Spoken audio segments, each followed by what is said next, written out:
you seen Chase handle all of the preseason talk about him individually? Yeah, Dolander. He he's kind of progressed ever since he's been on campus in every category you can come up with. But the one that's most noticeable is just what you would throw under the category of presence.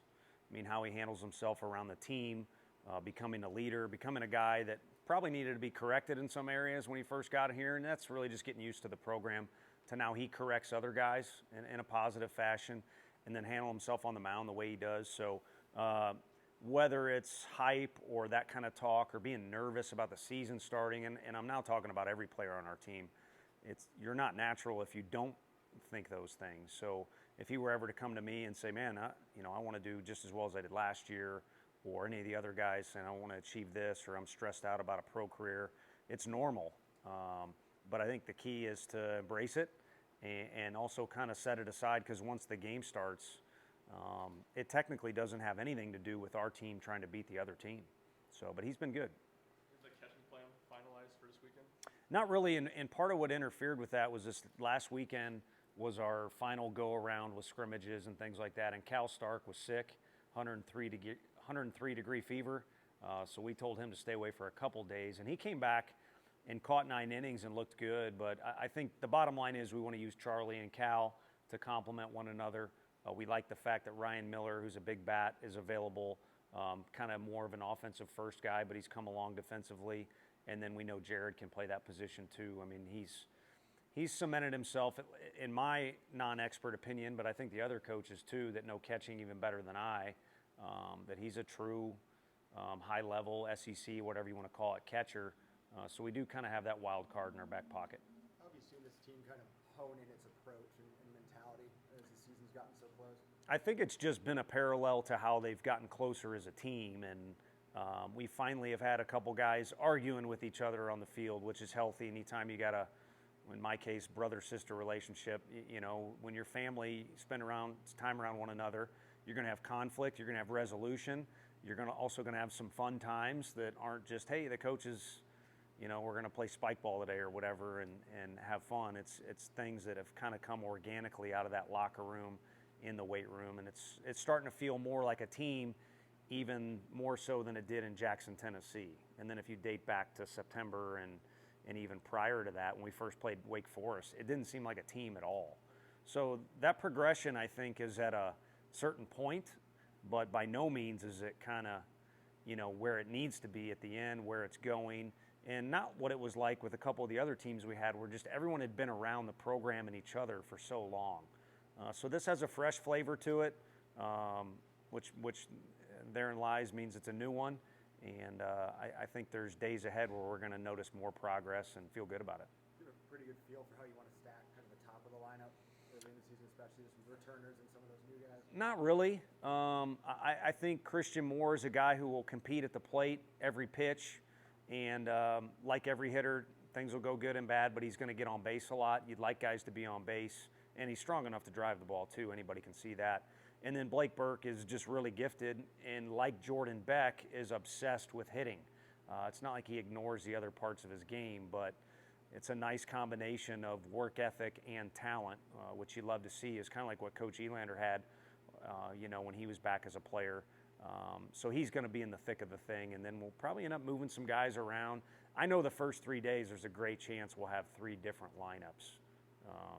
So last year I said there's going to be some experimentation, and we really only had the 2-hole and the 6-hole kind of rotated a little bit. But this year I think that'll hold true, that there'll be some more experimentation with those guys.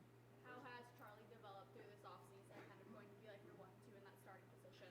Just every day you get the same thing. So as a person, he's the exact same guy he was when he walked through our door. And even when we recruited him, he's so businesslike, such a good kid, loved by his teammates. Just when you think he's kind of too much business, he'll throw out a dry sense of humor joke on you. So it's been what you kind of preach as a coach in any sport, just inch along a little bit. Like, you don't have to conquer the world between March and April, but just inch along a little bit. And so if you were to ask about a specific category, whether it be throwing, I just think he's kind of inched along.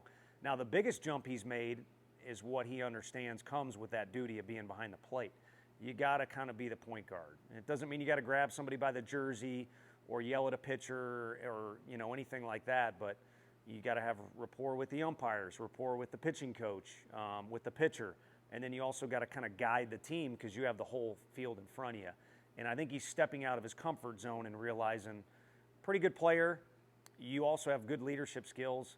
Whether you like it or not, you're going to need to be both. So he's diving into that a little bit more, I'd say. What are some of the things you're going to be looking for out of the new faces this weekend? Help us win.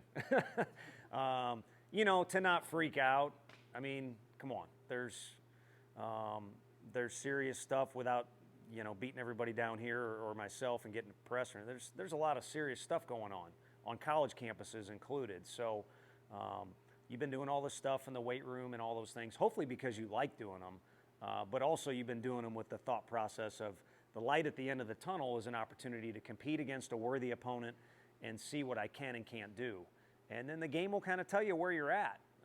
You're not going to be able to fool anybody, so to go out there and try and be Superman doesn't make sense. What makes even worse sense is what I did, put all kinds of work in, and then you go out there and you doubt yourself or you overcomplicate things, and now the real version of you didn't even appear. So how do the coaches or you and your parents at dinner, how do you even grade that out? So it's overly simple, but to go out and just play ball, and then we'll kind of figure out where we're at. And if we got some problems, whether it be a specific individual or as a team, that's a good thing. Then we got stuff to work on in practice. With Jared, are you working him in corner outfield spot, center field, kind of where in the outfield? Yeah, all three. I mean, he could move around at first base now with how athletic he's become. I tease him when he first got here. We threw him over there because he was a hitter, and he stunk at first. So I bet if we gave him that opportunity, he's much better. But he's still caught bullpens. You guys have come out to the scrimmages, hasn't been back there lately, and that's more just to get used to being at all three spots. Because I think the majority of where this lineup experimentation will take place is with the DH in the outfield spot. I mean, it's going to be one and the same. Our DH is almost always going to be sizing up our personnel, almost always going to be an outfielder. And then, don't hold me to this too much, but I bet you we got 3 different outfields in 3 days out there in Arizona. What do these teams do well that you're going to be playing on this weekend, Arizona, Grand Canyon? Well, I know Arizona's probably been looking forward to this game. I assume our guys have too. I mean, we haven't built things up too much, but you love when an SEC opponent comes to your place. I mean, they're playing in a conference that's comparable to ours anyway, and it's a program with a ton of history. So it's not like they don't have a lot to stick their chest out about. But when you get an opportunity to beat an SEC team, I'd like to think you get kind of geeked up. And then, this team's going to have a different personality. But when you got whatever the theories were that were thrown out about our team last year, people are probably going to be excited to beat us and say, stick their nose up at us or whatever emoji you want to use, at the start of the year anyway. So I think all that's going to be a part of the storyline. But really, I think what it's going to be is we're kind of going down there towards their home turf, not on their home field. And everyone's going to be excited across the country to start opening day. You got a fresh, clean start. So it's going to be all the excitement you can imagine. And let's see what we're all about. And no better way to do it than to challenge yourself against an Omaha caliber club in Arizona. And then for us, obviously, we've done some good things lately, so that'll come with that. Now, Grand Canyon is a program that what they do well is they win a lot of games without everybody in the country knowing it. Because it's not a huge school, by now you've seen YouTube basketball videos. It's a really cool campus. It's completely transformed into the university it is if you know the history of the school. And then the baseball program's always been good. But probably because the stadium's become really good, campus, the baseball program's gotten even better. They got a shortstop that could be a first rounder and a couple other highly touted guys.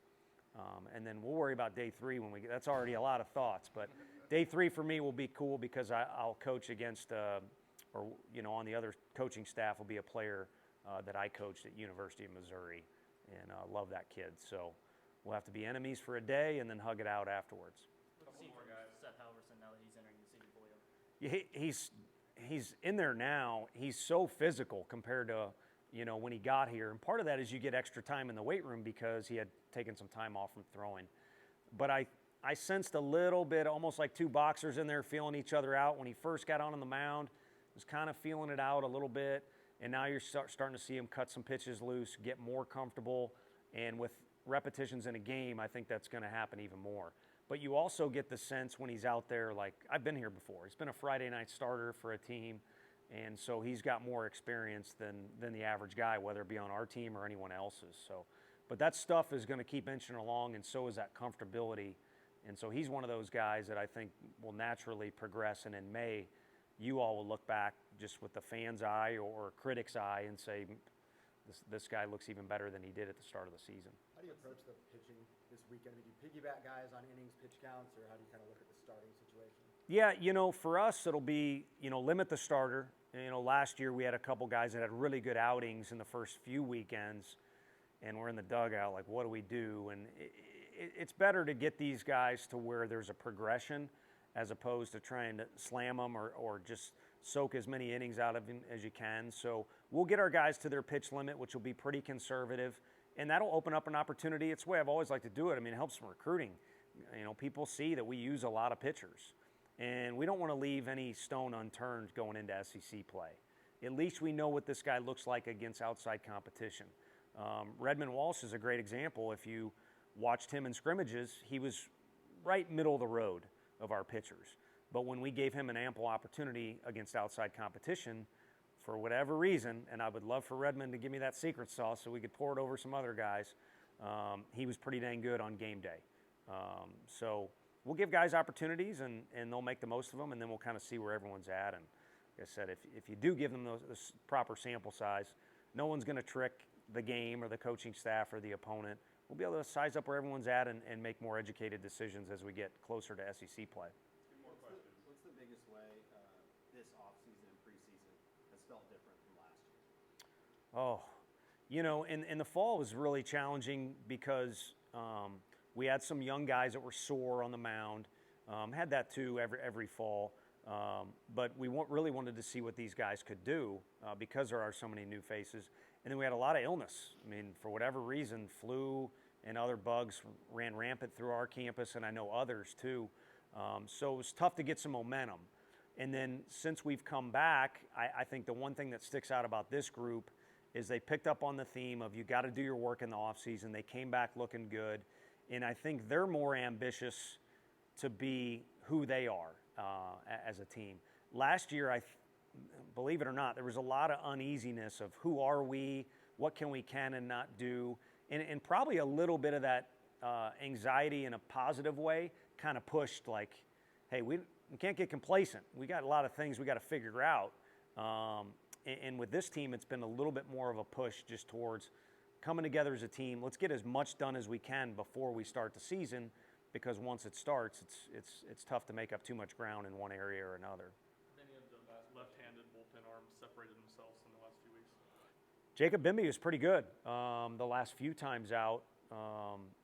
Last 4 times out in my mind, and we've tried to ramp up the kind of game-like scenarios where they got to come straight out of the pen and things like that. So he's certainly done well. Fitz probably would like to throw better than he did the last 2 times, but his stuff is so good, it's always there. It's about the piece being in play that we've talked about already. Just go play, play ball.